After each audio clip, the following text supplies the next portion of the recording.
Hello guys and welcome back. Today we're going to have a look at the newest watch in my collection, the SEIKO Save the Ocean Samurai, model number SRPD09. So in this video I'm gonna share the reasons why I bought this watch, the pros and the cons, and why you should also consider picking this one up. This particular watch is a 2019 Save the Ocean Special Edition. For those who don't know, SEIKO usually releases a new Save the Ocean line every year. So in 2019 it was this particular model, in 2020 there was a different one, and in 2021 they had a different one. And they usually produce this kind of models for 1 year, and after that they discontinue them. So these older models get harder and harder to find. And because of that, I had to pay a small premium to get this watch. So the watch cost me exactly 400 euro, which is an equivalent of 470 US dollars, which for this watch with that specs is kind of much.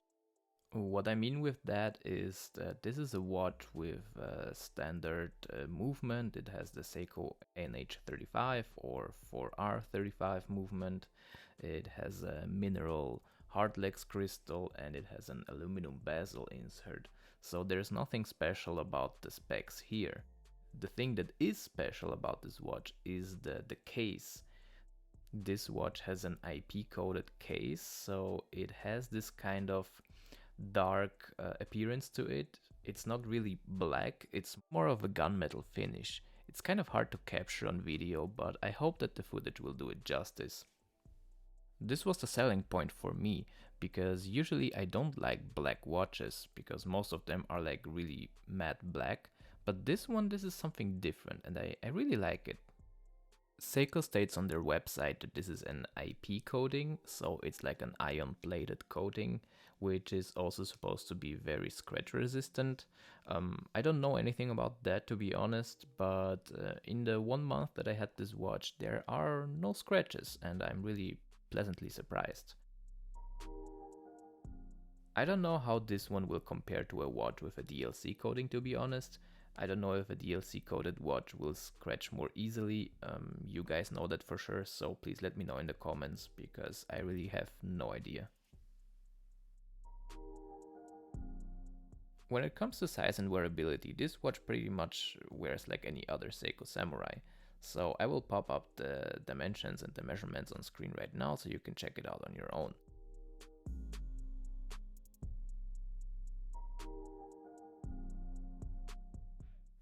Just like most other SEIKO dive watches, this one wears really nicely on the wrist. It has this typical SEIKO magic to it. Due to the shorter lock-to-lock distance, I feel like even people with smaller wrists can pull this off. Here's how the watch looks like on my 6 3/4 inch wrist or 17 centimeter wrist.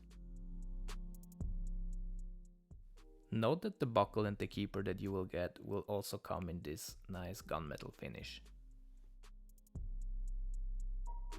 So let's check out the dial of the watch. We have a very nice dark blue gradient dial. It gets darker and darker the more we get to the 6 o'clock marker. So I really like that transition here. We also have a printed SEIKO logo at the 12 o'clock position. We have the Prospex automatic divers 200 meters written at the 6 o'clock position and the date window at the 3 o'clock position. So for me, the dial is very balanced. I really like the symmetry of it, because in general I'm not a big fan of day-date complications. I prefer to have a date only. I am also happy to report that my watch didn't come with any kind of alignment issues, so that's very surprising, to be honest, but I'll take it. I actually asked the guy who I ordered from to check the watch before he sent it to me, so that there are no misaligned bezels or chapter rings or anything, and he did that for me, and he told me in advance that this watch looks good. He even sent me some photos, and yeah, I'm happy. Still, the fact that you have to do that despite buying a watch that costs like 400 or 500 euro is not acceptable in my opinion. Let's move on. The lume on this watch is really good. I mean, it's the best lume on a SEIKO diver that I ever had, and the fact that it features two different colors is amazing. I didn't even know that when I bought this watch. I was quite pleasantly surprised, to be honest.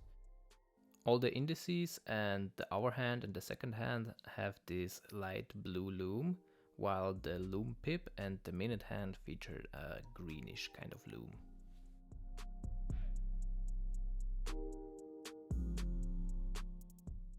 As mentioned before, this watch features a 4R35 movement.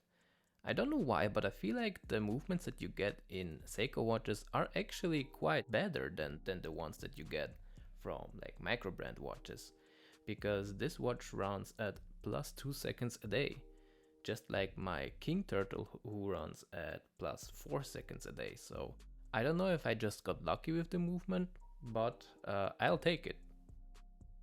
Here you can see a side-by-side comparison with the Turtle. I just wanted to showcase the differences in the finishing of the case. You can clearly see that the Turtle has more this stainless steel silver color, while the Samurai has a way darker color. If you guys are interested in a comparison video between the Samurai and the Turtle, please let me know in the comments down below, then I will upload a video separately. Because for me, I was asking myself the question for a really long time. Should I choose the SEIKO Samurai or should I choose the SEIKO Turtle? It was not easy at all for me to decide. To sum up this video, I want to give you real quick my opinion about this watch. I really like the design and the dial and the case execution. I think they did a really good job on it. However, I think the price is a little bit too much, and the fact that you don't get a sapphire crystal, the fact that you still have an unsigned crown is, you know, typical SEIKO stuff. So yeah, as you can tell, I'm a really big fan of this watch. I will definitely keep it in my collection because it's again a unique watch, and I have a thing for special dials, special cases and stuff like that. So this one will be a keeper for sure. Please let me know what you think about this one in the comment section down below. I will see you in the next one, and this was Michael signing out. See you next time. Cheers!